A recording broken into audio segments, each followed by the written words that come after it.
베드로후서 3장 1절에서 7절 말씀입니다.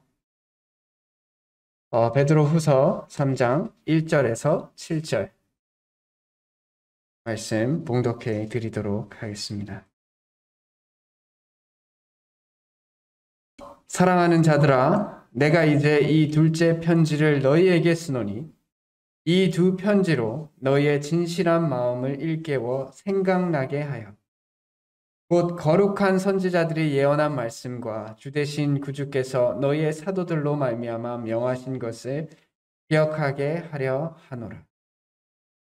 먼저 이것을 알지니 말세에 조롱하는 자들이 와서 자기의 종욕을 따라 행하며 조롱하여 이르되 주께서 강림하신다는 약속이 어디 있느냐.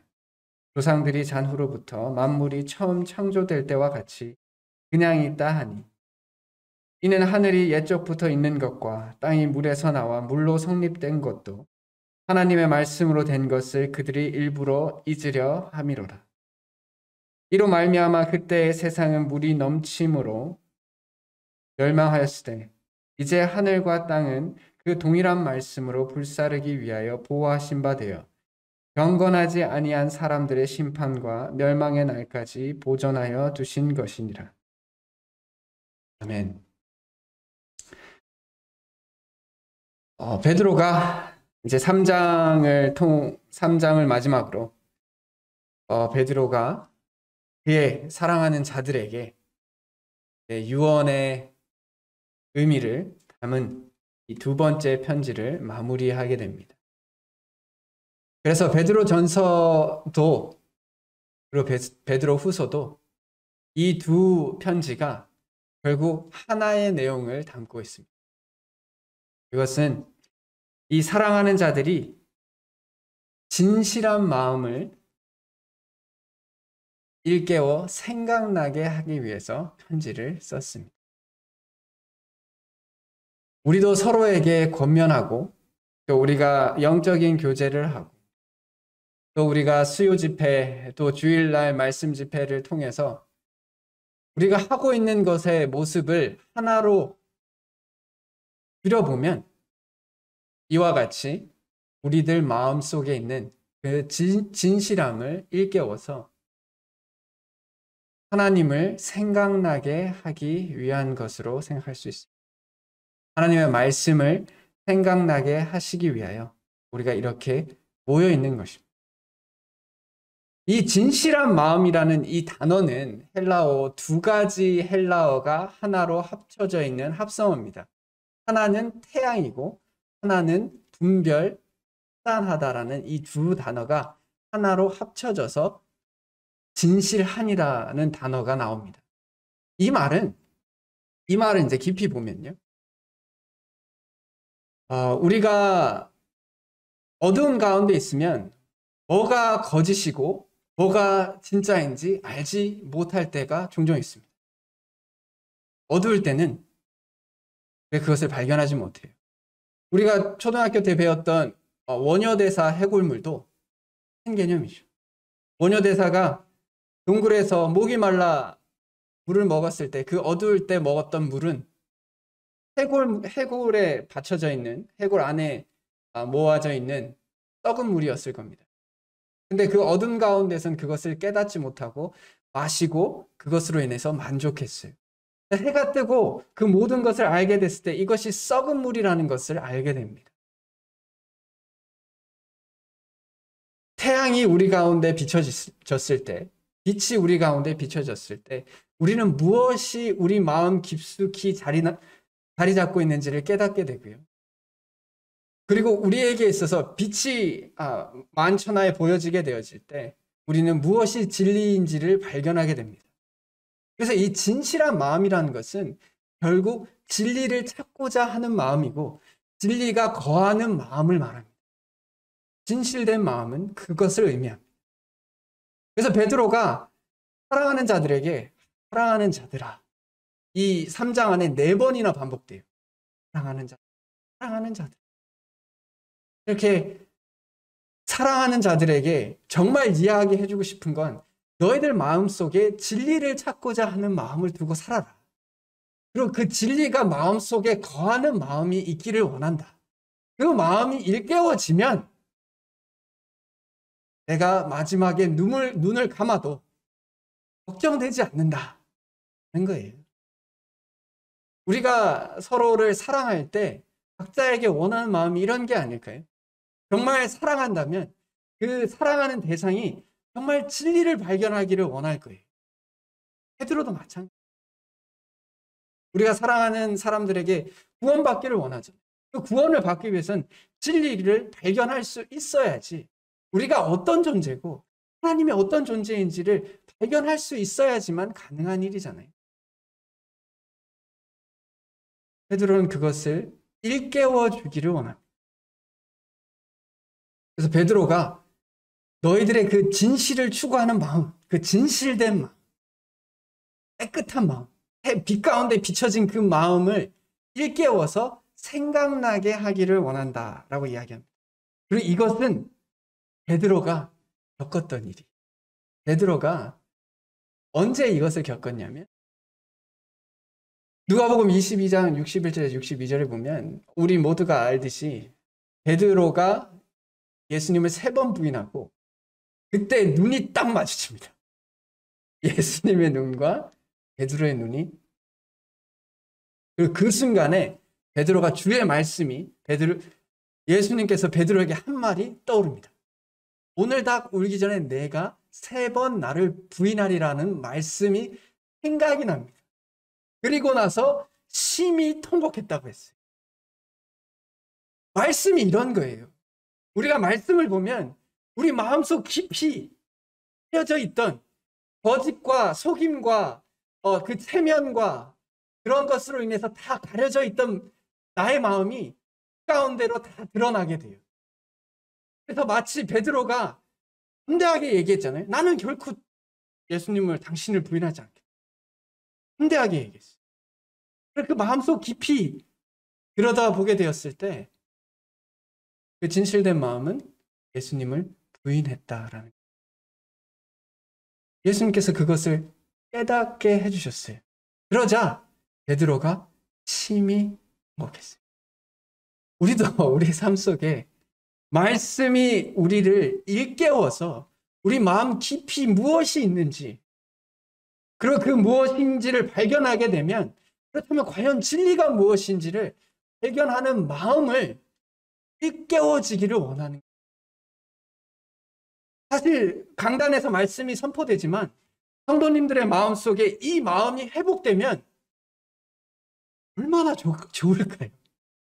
자가 심히 통곡하여 그 마음속에 있는 것을 온전히 보게 되고 내가 이제부터 무엇을 쫓아야 되는지 깨닫게 된다면 두려울 게 뭐가 있을까요? 아니면 정말 말씀 전하는 사람 입장에서는 너무 신나는 일이 아닐까 싶습니다.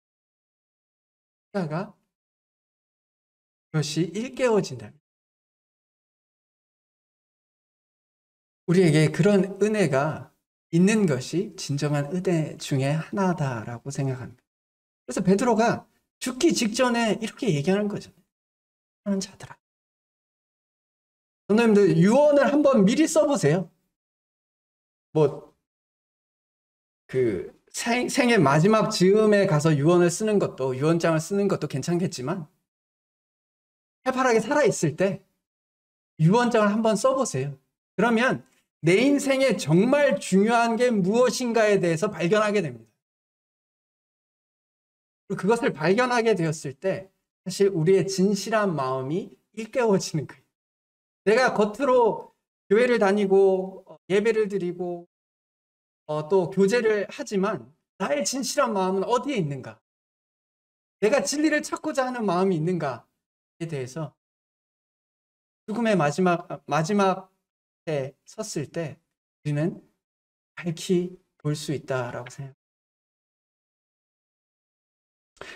우리 모두 베드로가 사랑하는 자들에게 원했던 것처럼 우리 역시 그것이 우리의 삶 속에 있기를 간절히 원합니다. 그렇게 해서 베드로가 결국 그 진실된 마음으로 깨닫기를 원하는 것이 말씀. 2절에 보면 거룩한 선지자들이 예언한 말씀과 그 대신 구주께서 너희의 사도들로 말미암아 명하신 것. 결국 구약과 신약입니다. 구약과 신약을 기억하게 하려 하노라. 말씀이 우리의 삶 가운데서 기억되는 거예요. 우리가 말씀을 먹는다는 건 말씀을 이것저것 분석해 본다라는 것보다 그냥 말씀을 그대로 받아들이고 말씀대로 살고자 하는 그 삶일 겁니다. 그래서 살면서 내가 살아가면서 어떤 순간순간에 내 머릿속에 떠오르는 지침이 무엇인가가 중요해요. 내가 어떤 공경함을 당하거나 아니면 내가 높아짐을 당하거나 슬픈 상황 가운데 있을 때 내 머릿속에 떠오르는 게 뭔가? 그게 말씀이기를 베드로는 원합니다. 저도 간절히 원하는 부분, 저 자신에게 그리고 모든 성도님들에게 나의 일생 하루하루의 삶 가운데 나의 지루한 삶, 나의 고통스러운 삶, 혹은 나의 기쁜 가운데 그 모든 가운데 내가 기억되는 것이 말씀이길 원해요. 구약의 말씀과 신약의 말씀. 이것이 우리에게 자유함과 또 이것이 우리에게 기쁨과 특권을 준다라고 생각합니다. 세상에 딱 두 종류의 사람이 있는 거죠. 하나님의 말씀을 믿고 그 말씀대로 살고자 하여 자유로운 사람들. 사람들은 하나님의 말씀을 비웃는 사람일 겁니다.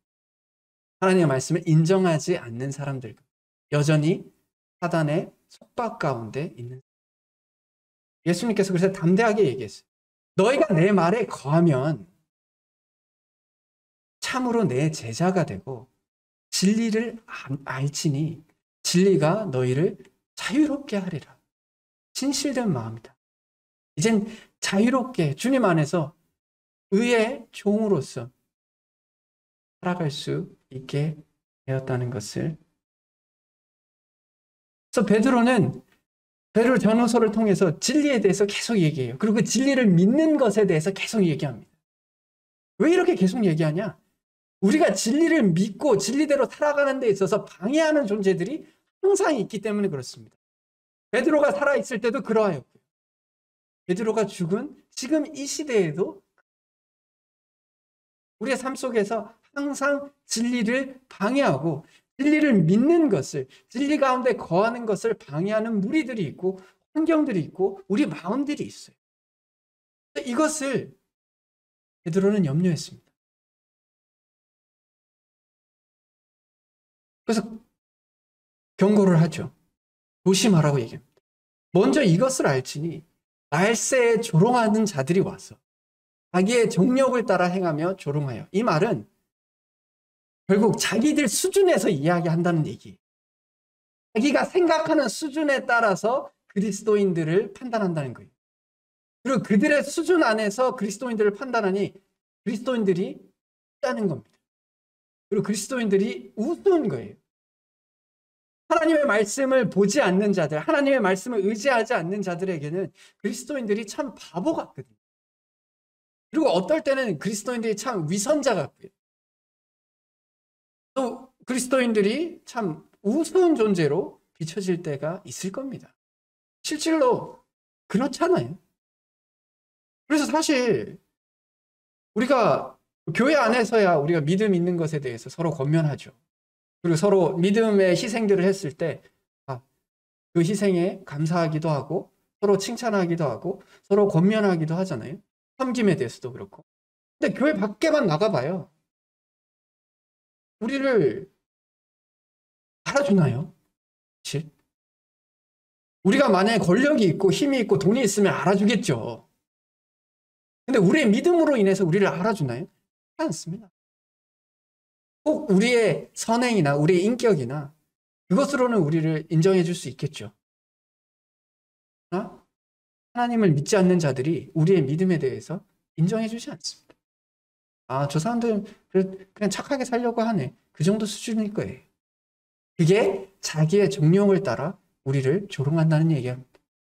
그래서 이것을 가슴 아프고 어떨 때는 화가 나지만 당연하게 받아들일 줄 알아야 돼요. 어쩔 수가 없습니다. 그들은 우리가 믿는 것을 믿지 못해요. 그러니 우리가 어떨 때 속상할 때 그들의 생각에 영향을 받을 때가 있어요. 많은 사람들이 우리를 조롱하니 왠지 위축되고, 왠지 나도 저들이 추구하는 것을 쫓아야 사람 대접 받는 것 같고, 그러니 은근슬쩍 세상의 기류에 속하기도 하고, 내가 그리스도인이라는 걸 밝히는 걸 꺼려하기도 하고, 그럴 때가 종종 있습니다. 베드로가 그것을 염려한 거예요. 세상에 이런 일들이 일어나니 너희 그리스도인들이 사랑하는 자들 너희가 이것으로 인하여 영향을 받을까 다는 겁니다. 특히 예수님의 재림에 대해서 이렇게 이야기합니다.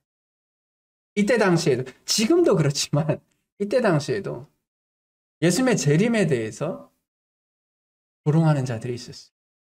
예수님께서 다시 오신다는 약속이 어딘데? 조상들이 잔후부터 만물이 처음 창조될 때와 같이 그냥 있다 하니.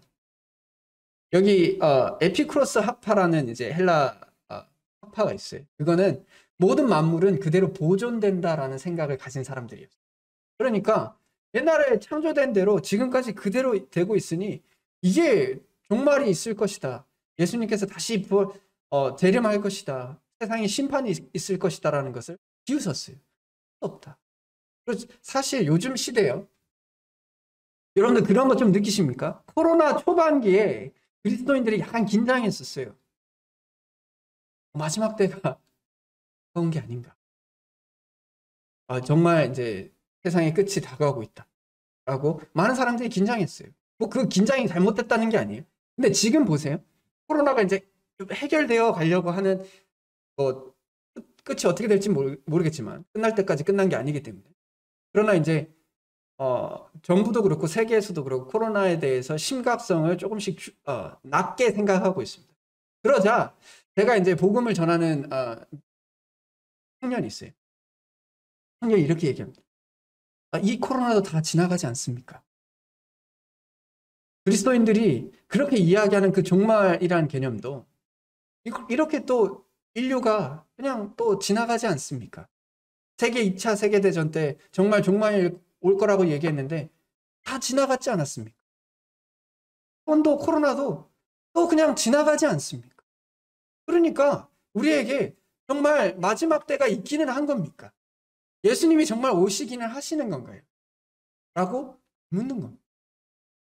우리가 그런 이야기를 듣고 살아가요. 그럴 때 우리 마음속에도 우리는 머릿속으로는 이해하죠. 머릿속으로는 그래도 예수님이 올 거야. 근데 예수님을 기대하는 마음과 예수님이 정말 오실 것이라는 그 기쁨 가운데 사는 것은 마음에 어려움이 올 수 있다고 생각합니다. 정말 바로 눈앞에 있는 것처럼 살아가지 못할 때가 있는 것을 발견하게 돼요. 제 자신부터도 그렇습니다. 주님 언제 오시나요?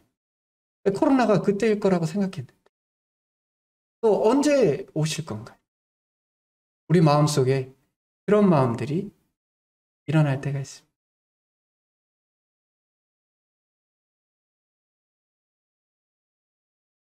베드로는 이렇게 얘기하죠. 너희가 환경을 통해서 볼 때, 눈에 보이는 것들을 통해서 볼 때는 그렇게 생각할 수 있겠지만 하늘이 옛적부터 있는 것과 땅이 물에서 나와 물로 성립된 것도 하나님의 말씀으로 된 것을 그들이 일부러 잊으려 라고 이야기해요.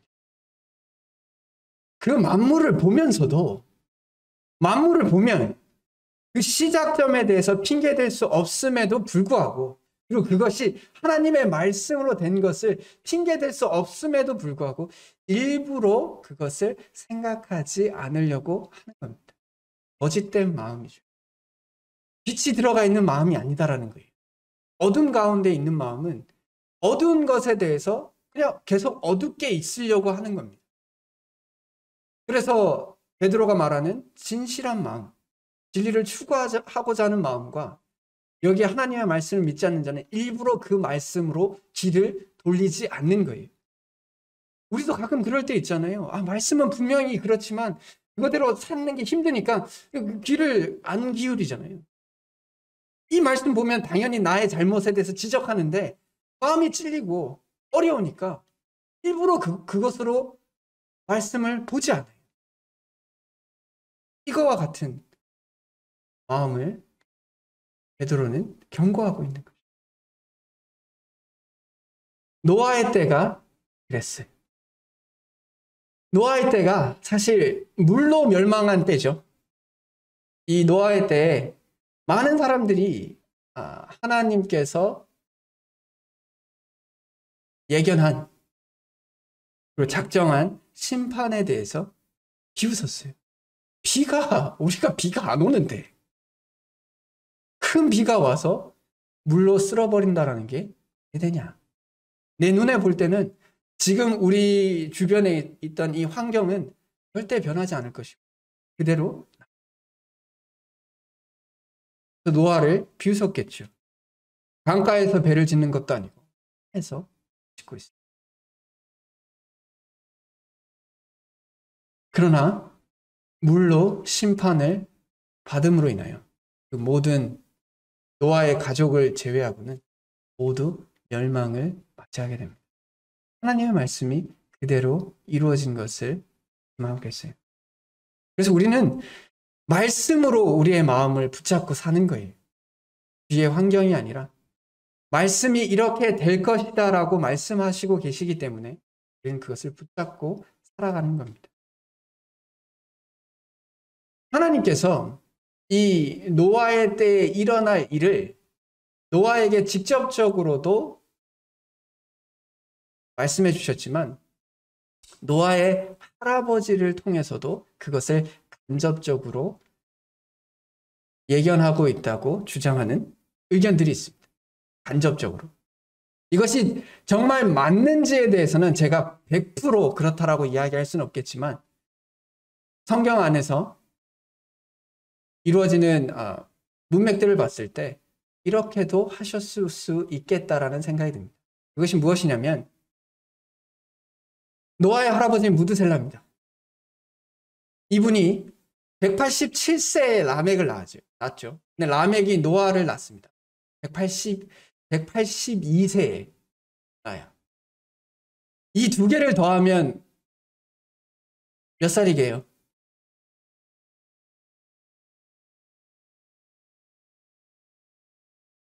(369세죠) 네.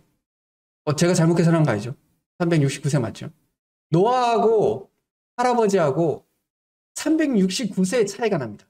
그러니까 무드셀라하고 노아하고 369세의 차이가 나요. 근데 흥미로운 건 무드셀라의 이름의 뜻입니다. 무드라는 것은 죽음이고 셀라라는 것은 보내다라는 뜻이에요. 그 말은 무드셀라가 죽으면 심판이 보내어진다라는 뜻으로 해석된다라고 이야기합니다. 성경학자들이 그렇게 이야기해요. 실질로 히브리어 단어를 보면 그렇게 해석됩니다. 그리고 흥미롭게도 무드셀라가 969세에 죽습니다. 그리고 그때가 노아가 600세 때고 그때가 홍수가 이 땅에 있었을 때입니다. 하나님께서 무드셀라의 삶을 통해서 그가 죽으면 심판이 이루어질 것이다 라고 간접적으로 말씀하셨어요. 성경의 이름을 통해서 우리에게 그 사람의 인생이 가지고 있는 의미를 전달할 때가 종종 있습니다. 예수라는 이름 자체가 우리에게 그것을 말씀하고 계시죠. 구원이라는 뜻입니다. 무드셀라 역시 하나님께서 인류에게 심판이 있을 것이다라는 걸 그의 이름으로써 예견하였다고. 이것이 사실인 것을 전제로 할 때 흥미로운 사실이 있어요. 그게 뭐냐? 인류 가운데 가장 오래 산 사람이 누구냐? 결국 하나님께서 이 심판을 참고 참으셨다는 것을 말합니다. 하나님께서 우리에게 심판을 베푸시는 것에 대해서 많은 사람들이 하나님을 믿지 않는 사람들에게 너 하나님 어디 계시냐? 심판하지 않고 계시지 않느냐? 라고 주장합니다. 그래서 하나님을 힘없는 자로, 능력 없는 자로, 혹은 우유부단한 자로 매도하죠. 근데 하나님의 뜻은 이거예요. 내가 기다릴 때까지 내가 너희들이 돌아올 때까지 기다리겠다라는 겁니다. 실제로 이 베드로도 다음 문장에서, 다음 페이지에서 이야기를 하고 있죠. 하나님의 기다림은? 라고 이야기하고 계십니다. 그래서 우리는 하나님께서 심판을 더디어 오시고 재림도 더디어 오신다라고 생각할 때 하나님의 무능력에 대해서 생각할 수 있지만, 하나님께서는 모든 사람들이 구원받기를 원하시는 마음이 있기 때문입니다. 하나님께서 그런 계획 가운데 있어요. 이 사실이 간접적인 부분이라 와닿지 않으신다면 하나님께서 직접적으로 이렇게 말씀하세요. 무지개가 구름 사이에 있으리니 내가 보고 나 하나님과 모든 육체를 가진 땅의 모든 생물 사이에 영원한 언약을 기억하리라 라고 말씀합니다. 이 말은 심판하셨다라는 것을 말해요. 하나님께서 직접적으로 얘기했어요. 너희들이 이렇게 오만방자하게 살아갈 때 내가 너희를 심판하였다라는 걸 말합니다. 그러면 물론은 두 번 다시 심판하지 않겠다고 하셨어요. 그러나 베드로후서 후반부에서 이야기하는 것처럼 불로 심판할 때가 오실 겁니다. 우리가 비가 오고 나면 무지개를 봐요. 만물 가운데 그 언약을 숨겨 놓으셨어요. 특히 이제 볼 수 있게 해주셨어요. 우리가 그것을 볼 때마다 있을 것이다. 그때 심판이 있었던 것처럼 물질이 풀어지는 그 순간에 그 때가 올 것이다라는 것을 우리에게, 이것은 직접적으로 우리에게 말씀하고 계신 겁니다. 노아의 때의 사건을 통해서. 베드로도 이 사건에 대해서 이어서 이렇게 이야기하죠. 이제 하늘과 땅은 그 동일한 말씀으로 불사르기 위하여 보아신 바 되어 경건하지 아니한 사람들의 심판과 멸망의 날까지 보존하여 두신 것이다. 하늘과 땅은 여전히 보존되고 있죠. 그것은 심판의 날이 되기까지 보내두신다. 그리고 심판의 날이 되면 그 모든 것을 심판하시겠다라고 분명히 말씀하고 계세요. 여기서 믿지 않는 자라고 이야기하지 않습니다. 경건하지 아니한 사람들이라고 얘기해요.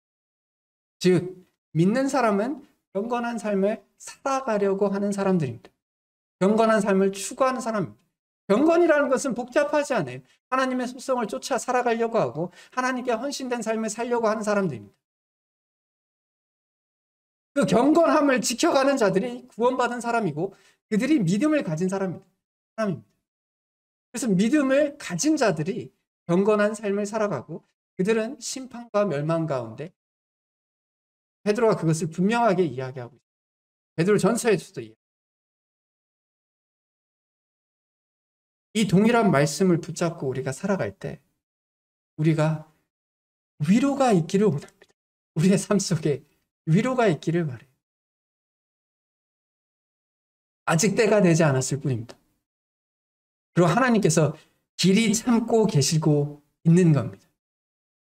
그것마저도 하나님의 은혜입니다. 그 은혜를 허투루 사용하지 않았으면 좋겠어요. 그 은혜를 세상 사람들처럼 마지막 때가 언제, 마지막 때에서 생각하지 않고 주님 보실 것을 생각하지 않고 살아가지 않기를 바라는 겁니다. 그 심판과 멸망이 있다고 했어요. 여러분의 삶 속에 여러분들이 힘들게 하는 사람들이 분명히 있습니다. 하나님께서 우리가 심판하지 않기를 원하고 하나님께서 심판하시기를 원하세요. 그러나 그것보다 더 나아가서 그들마저도 하나님께 돌아오기를 원하십니다. 그러므로 이제껏 마지막 때를 시작하고 계시지 않는 겁니다. 그것을 붙잡고 우리가 위로를 얻을 수 있기를 원하고요. 사도 베드로가 말씀에 대해서 이야기하기를 만물의 시작도 말씀이요 만물의 마지막도 말씀이라고 이야기합니다. 그러면 그 시작과 끝 사이에 살아가는 우리도 말씀을 붙잡고 살아가는 거예요. 그래서 시작과 끝, 그리고 그 사이의 모든 사람들은 말씀을 붙잡고 살아가야 합니다. 그리고 그것이 진실한 마음이다 생각해요. 말씀을 쫓아 살아가는 자의 마음들이 진실한 마음입니다. 그래서 우리가 살아가면서 그것이 환경이 됐든 말씀이 됐든 어떤 생각이 됐든 우리 여러분들 모든 대구중부교회 성도님들 가운데 그 진실한 마음이 일깨워지기를 간절히 원합니다. 그래서 그것이 이루어지는 삶들이 우리 가운데 있기를 간절히 다 같이 기도하겠습니다. 하나님 아버지 은혜를 감사합니다. 우리가 진리를 깨닫는 것이 하나님의 영광에 어떤 의미가 있겠습니까? 우리가 하나님을 믿는 것이 하나님에게 무언가 부족한 것이 있어서 우리가 믿어 주어야만 하나님이 완전한 하나님이 되는 것이 아님에도 불구하고 우리의 구원과 우리의 생존과 우리의 영생이 하나님의 영광과 아무런 상관이 없을진데 주님께서 우리를 사랑하시고 우리에게 은혜를 베푸셔서 우리로 하여금 진실된 마음, 진리를 추구하는 마음, 그리고 진리를 가진 그 마음을 갖기를 원하시는 그 사랑을 오늘 또 한번 기억하게 됩니다.